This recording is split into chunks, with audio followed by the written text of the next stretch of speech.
22, you have a question, you can ask. Go ahead, please. Hey, thank you so much for having me. Hey, Go ahead and do. Hi, Sam. I think you might be a good guy in real life, but in my opinion, I Jesus think you're, Christ. I think you're a pathological liar. I think you're a scammer. I wanted you to follow me before you go to prison for a long time. I think everyone knows I'm what sorry. you are. No, that's Yo, not Sam, helpful. and I don't know how your I lawyers are letting you do this, I Sam. have to. You're just I have talking and something you're else, saying the and same stuff over Dude, and over again, this not Sam. is helpful. Sam, you're no. going to I'm prison. really sorry. This is not helpful. Hello, this is Martin Folb. I have 4 questions for him. Hello, I'm I Martin. think Sam left us. Sam dipped off. Yeah, that was a terrible question. Yeah, I don't know what that question was about. I I mean, have 4 questions. Please, can I ask him if he comes back? They're all technical. I'm an exchange architect. I have deep questions and people I know that have built his exchange. no, I don't think That's Sam's coming back. I mean, this guy just like, yeah. Look, this whole space was to get insight from him and to try to help community, but he promised me he will not say anything bad or well, bad is okay, but to get something, to get some yeah. answers from Sam, Can you right? kick this like catch-22 guy? I don't know who he is, but Yeah, he's not a speaker anymore. oh, okay. I still Yeah. saw him that he was a speaker. So sorry. To the best of my knowledge, this is SBF. This is just a quick follow up on that. It says, to the best of my knowledge, as of post 11/7, with the potential for errors, he says Alameda had more assets than liabilities. Mark to market, Alameda had margin position on FTX International. Oh, he says, but not liquid on mark to market. Alameda had margin position on FTX International.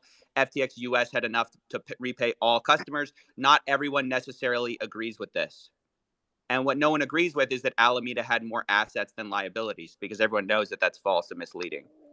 Just to be clear, just to follow up on my earlier thing, because what he was saying is that he was only saying that about FTX US, but he wasn't. He was saying that about Alameda as well. And it's deeply misleading to say that.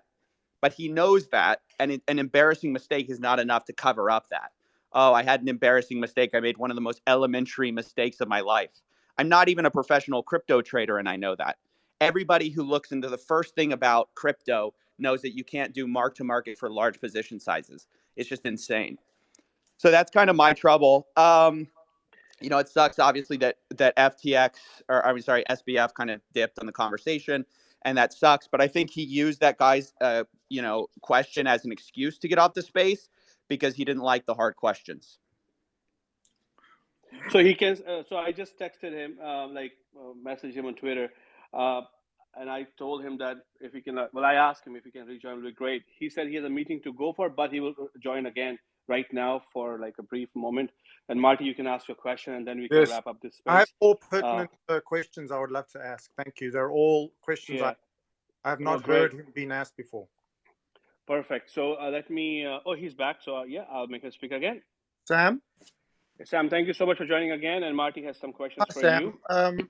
I've known you in a previous life. I'm a exchange architect. I've architected a few exchanges, and I just have a couple of questions I haven't heard anyone ask you. The first question I have is, what are you going to do about Solana and the reputation of the developers community, etc., that have been devastated? And what is the future of Alameda's 13% holding? If you could answer that first. I feel really bad about what's happening to Solana, and I mean, at the end of the day, like it's its own community with its own product, and I'm hopeful and optimistic that at the end of the day, the product, and whatever products are best, whatever technology is best, will win out. And obviously, I've been really excited about what Solana's been building for a while. So the question is, are you an actual fan of Solana, or was it merely a trading strategy? Oh, yeah, I am an actual fan of it. Would it be possible for you to go public and just try and help that situation with a word of praise and explain that it wasn't a trading strategy, because people are very skeptical? That's my first question. Anyway, I would love if you could do that on Twitter or one of your interviews. Just help Solana. They really are devastated. I would be happy to do that. I wasn't sure if it would even be necessarily good for them right now, but the future of the Alameda holding, I think, drove the price down because people believe that they're just going to sell it off in the auction. Is that true? Do you know anything about what will happen to the 30% I don't think it's 30%. I think it's substantially 13. Oh, Sorry, 13. 13. I don't know what will happen there. That's not what I would do. It's not what I would think the right thing to do would be. It's not what I was anticipating would happen. It's not what I thought a Chapter 11 process would look like. But I can't speak on behalf of other people about what will happen. My personal thought would be you could influence them to just hand it back to the foundation so they could lock it up again.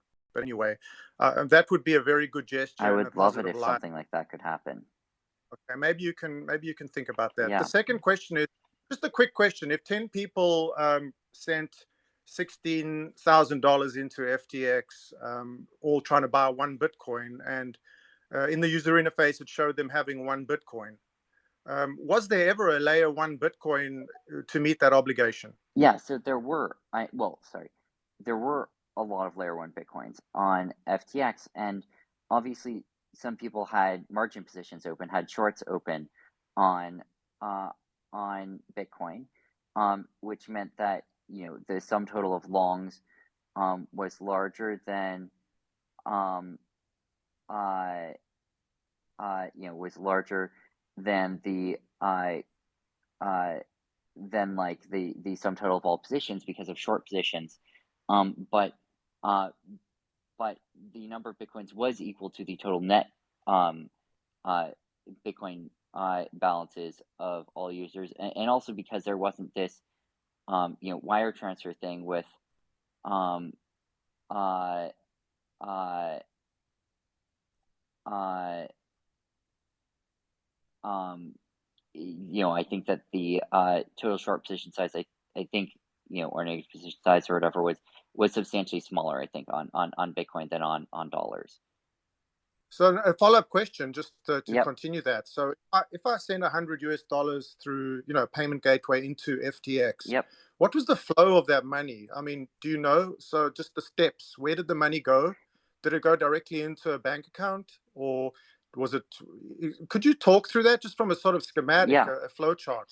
Where would the money go? And the other question I have, which is interesting, no one's ever asked you, but all those users have paid 50% capital gains on that synthetic Bitcoin. Apparently, there's quite an interesting situation with that because no assets did exist. The IRS probably is going to ring the bell on that. That would be an interesting thing for you to discuss at some point as well, is the FTX US taxable obligations and have they been met? But if you could talk through the flow of fiat, I think that would be very helpful for Totally. everybody. Well, I'll just say briefly on the last point again. To my knowledge, FTX US is fully solvent, and so none of these problems I think should exist on FTX US. On the payment processor flow of funds, I think basically it depended on exactly which payment processor. Different ones worked in different ways, but for most of them, the way that it would work would be that basically, a user would wire in, $100 to some payment processor, and in some cases that was straight to an FTX bank account. In other cases, it would go to, that payment processor, which then, periodically would batch, generally like batch transfer that over to one of FTX's bank accounts, and one way or another would end up in in an FTX system at the end of as you say, at the end of the day, but sometimes the end of the week or the end of the month. That is what generally happened with most of the payment processor pathways that were there. So the fiat was just accumulated, aggregated into account. Do you remember what commercial bank you guys were using? There were a bunch of different banks, partially because there are a bunch of different countries, obviously, and we had different setups in different countries. Obviously, we had accounts at a lot of the standard, a lot of the sort of standard banks that operate a lot in the crypto ecosystem. But I think I want to say there were like 10 or 15 total banks that customers would be interfacing with in one way or another, globally. Is there any outstanding obligation with those banks?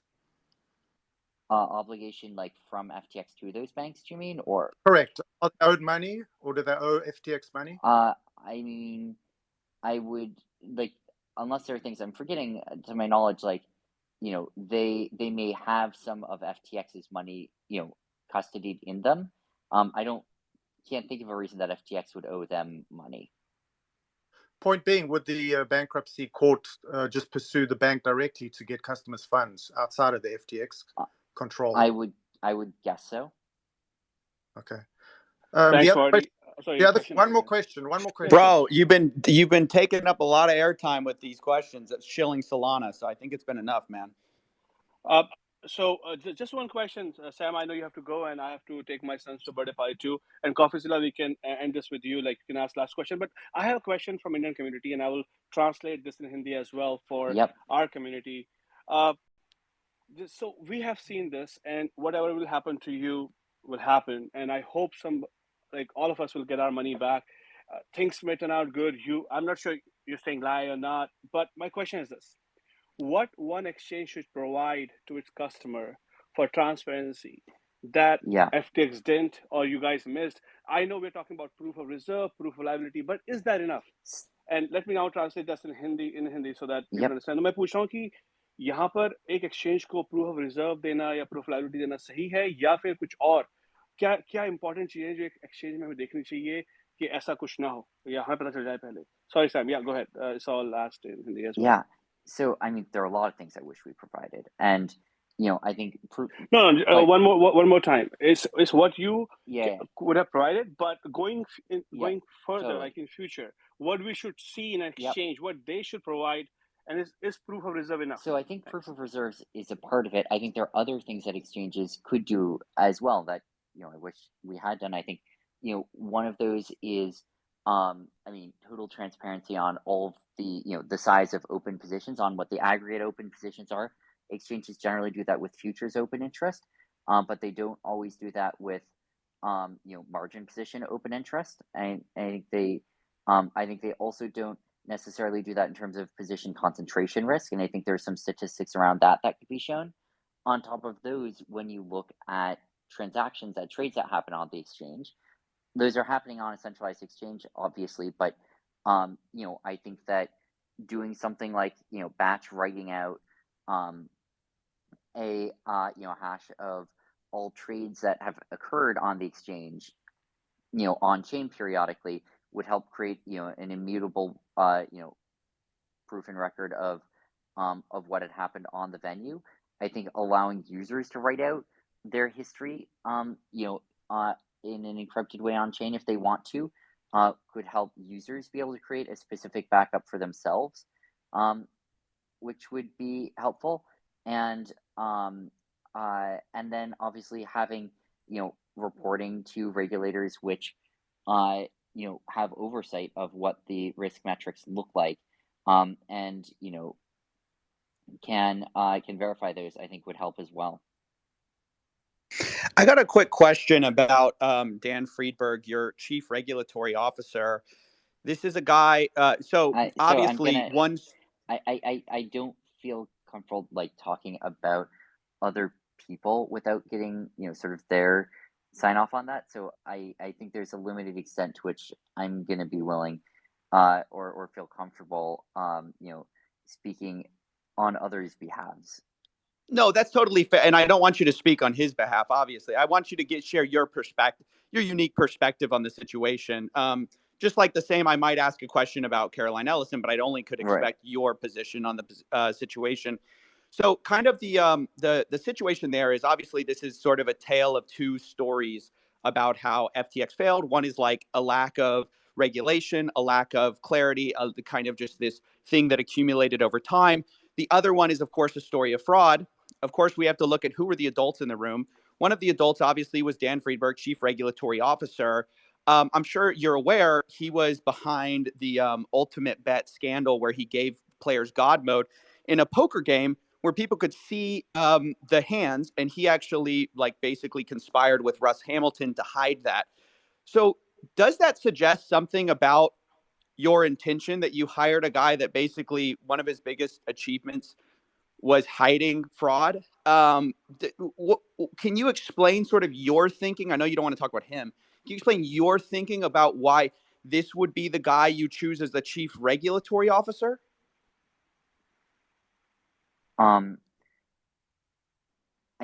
We had a number of people in the legal department. We had, that was, maybe our fastest growing department. We had a number of outside law firms as well. Dan was obviously one of the people who had been, working, for FTX for a while. He's the chief guy. He should have caught some of this stuff, you'd think, in theory. Well, when you say he's the chief guy, I mean, there's, we also had general counsels. We had other positions as well, but, I can't speak to what other people's, views were, what they thought or knew or were intending when, but, I know that, like, our legal and regulatory team had an enormous task in front of them. We were looking to get, licensed and regulated in dozens of jurisdictions at once. We did end up doing that. That was an unbelievably large undertaking, which I think, took up most of the time of, most of our legal and compliance departments. And, in retrospect, I think, probably took up too much time. But at the end of the day, I was CEO, and that means that at the end of the day, it's on me to make sure that we have people who are in charge of, all of the important things. And I did that for some of the areas. I failed to do that for others. But why'd you choose him specifically? I mean, obviously, you could have chosen a lot of different lawyers to go with. And I understand you had multiple lawyers, but if this story of FTX is largely a failure of regulation, a failure of controls at an organization, and your chief regulatory officer is Dan Friedberg, the question is, well, maybe this wouldn't have happened if you hadn't put a guy like this in front of this. I'm not obviously saying it's his fault solely, but I'm just asking sort of what was the thinking behind putting this guy in charge? Because it seems like you couldn't pick a less qualified candidate if you want to get actual regulation in the room. I'm pretty I didn't say this was a failure of regulation, and we did an enormous amount of work on, getting licensed and regulated. We're licensed in more jurisdictions than I think any other exchange was. I think it was absolutely a failure of oversight of risk management. But and